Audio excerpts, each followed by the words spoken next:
Hello అండి, welcome back my channel. ఈరోజు అయితే మనము కాకరకాయ నిల్వ పచ్చడి ఎలా చేయాలో చూద్దామండి. కాకరకాయ అంటే ఇష్టం లేని వాళ్ళు కూడా ఇష్టంగా తింటారు. ఇలా పెట్టడం వల్ల మనకి కాకరకాయ చేదు అనేది ఉండదు. సంవత్సరం వరకు అయితే నిల్వ ఉంటుందండి. నేనైతే కాకరకాయ పచ్చడి నేను ఎలా పెడతానో మీకు కూడా చూపిస్తాను, చూడండి. పిల్లలు కూడా ఇష్టంగా తింటారు. మార్నింగ్ చపాతీలకు కానీ రైస్లకు కానీ చాలా బాగుంటుంది టేస్ట్ అయితే. నేనైతే ముందుగా 1 కేజీ కాకరకాయలు అయితే తీసుకున్నానండి. వీటిని అయితే ఇలా సన్నగా తరుక్కున్నాను, గింజలన్నీ తీసేసాను. ఇప్పుడు వీటిని ఆయిల్లో డీప్ ఫ్రై చేసుకోవాలండి. మనకి పచ్చళ్ళకి ఎంత ఆయిల్ పడుతుందో అంత తీసుకొని అదే ఆయిల్లో ఇలా డీప్ ఫ్రై చేసుకోవాలి. ఇలా గోల్డ్ కలర్ వచ్చేంత వరకు అయితే డీప్ ఫ్రై చేసుకోవాలి. ఇలా చేసుకోవడం వల్ల మనకు చేదు అనేది ఉండదు. కాకరకాయ టేస్ట్ కూడా చాలా బాగుంటుంది. అక్కడ డీప్ ఫ్రై చేసుకుంటేనే ఒక పక్క నేను మిక్సర్ జార్ తీసుకొని నేను పావు కిలోకి ఇప్పుడు చూపించే గంటతోనే ఒక గంట కారం తీసుకుంటాను. ఇదైతే కేజీ కాబట్టి నేను 4 గంటలు తీసుకున్నాను. కొంచెం మేము కారం ఎక్కువ తింటాం కాబట్టి ఒక 5 తీసుకున్నానండి. ఈ గంటతో 5 గంటలు తీసుకున్నాను. ఇదే గంటతోనే కరెక్ట్ ఒక గంటే సాల్ట్ తీసుకున్నానండి. టేస్ట్ మాత్రం సూపర్ ఉంటుంది. ఇది ఎల్లిపాయ కారంలా చేసుకోవాలి. ఇంకొకటి సాల్ట్ ఒకటే స్పూన్ దీంతో తీసుకున్నా కరెక్ట్ సరిపోయిందండి. సాల్ట్ కూడా మళ్ళీ యాడ్ చేసుకోలేదు. ఇది 4 గంటల కారానికి 1 గంట కారం. అంటే మేము ఆల్రెడీ పిండి కారం పట్టించేటప్పుడు మేము సాల్ట్ కలపలేదు కారంలో, ఇప్పుడే సాల్ట్ వేసుకున్నాను.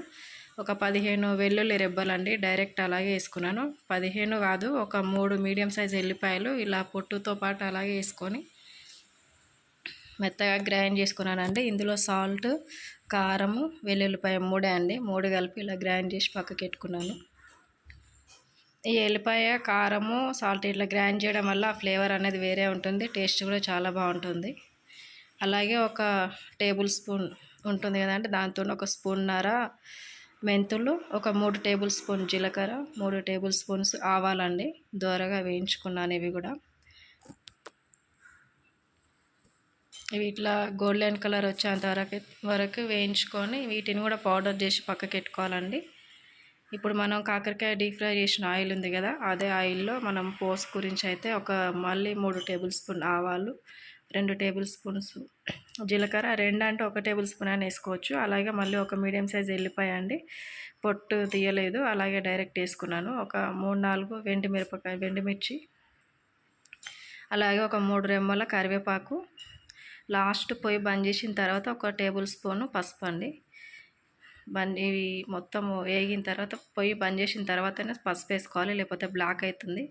అది చల్లగా అయిన తర్వాత ఒక గోరెచ్చగా ఉన్నప్పుడు ఇందులో కలుపుకోవాలండి. కొంతమంది అయితే ఆయిల్ పూర్తిగా చల్లగా అయిన తర్వాత కలుపుతారు, అలా అవసరం లేదు. నేనైతే ఒక వెడల్పాటి గిన్నె తీసుకొని అందులో ముందుగా మనం ఫ్రై చేసుకున్న కాకరకాయ ముక్కలు, అలాగే మనం గ్రైండ్ చేసి పెట్టుకున్న వెల్లుల్లి కారం, అలాగే మనం ఇందాక ఆవాలు, జీలకర్ర, మెంతులు పౌడర్ చేసుకున్న పౌడర్ అండి, ఈ మొత్తం 3 మంచిగా కలుపుకోవాలి. కొద్దిగా ఫస్ట్ కలుపుకున్న తర్వాత మనం తాలింపు పెట్టుకున్నాం కదండి ఆయిల్, అది గోరువెచ్చగా ఉంది, పూర్తిగా చల్లగా కాలేదు. ఈ గోరువెచ్చగా ఉన్నప్పుడు వేసుకుంటే ఏంటంటే మనం కలుపుకున్న సాల్ట్ అదంతా మొత్తం కరెక్ట్ మిక్స్ అవుతుంది. కొంతమంది పూర్తిగా చల్లగా అయిన తర్వాత వేస్తారు, కొంతమంది ఇలా కూడా వేస్తారు. నేనంటే కొంచెమే పెడుతున్నా కాబట్టి 1 కేజీ కాకరకాయ కాబట్టి నేనైతే కొంచెం గోరువెచ్చగా ఉన్నప్పుడు వేసుకున్నాను. ఎక్కువ క్వాంటిటీలో వేసుకున్న వాళ్ళు పూర్తిగా ఆయిల్ చల్లగా అయిన తర్వాత వేసుకోండి. ఇదంతా బాగా కలుపుకోవాలండి.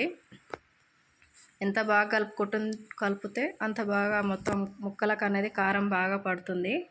ఇప్పుడు ఈ ఆయిల్ కూడా మనం గోరువెచ్చగా ఉన్నప్పుడు వేసినాం కాబట్టి సాల్ట్ కూడా కరుగుతుంది. ఇప్పుడు మనకి కరెక్ట్ తెలుస్తుంది. ఇప్పుడు టేస్ట్ చూసుకొని మొత్తం కలిపిన తర్వాత సాల్ట్ సరిపోతే ఇంకొంచెం సాల్ట్ కూడా యాడ్ చేసుకోవచ్చు. కావాలంటే చింతపండు కూడా యాడ్ చేసుకోవచ్చు అండి. మనం తాలింపు వేసుకునేటప్పుడు చింతపండు గుజ్జు గట్టిగా ఉంటుంది కదా, ఆ గుజ్జు ఇందులో ఒక చిన్న మీడియం సైజు చింతపండు గుజ్జు వేసుకోవచ్చు. వాటర్ పోయకుండా గుజ్జు ఒక్కటే వేసి కొంచెం ఆయిల్లో పచ్చివాసన పోయేంత వరకు ఆ తాలింపు వేసిన తర్వాత దాంట్లో మగ్గించుకొని కలుపుకోవచ్చు. నేనైతే చింతపండు వేయలేదండి, చింతపండు వేయకుండానే చేసిన. టేస్ట్ పరంగా అయితే చాలా బాగుంది. మీరు కూడా ఇంట్లో ట్రై చేయండి, హెల్త్ పరంగా కూడా చాలా మంచిది.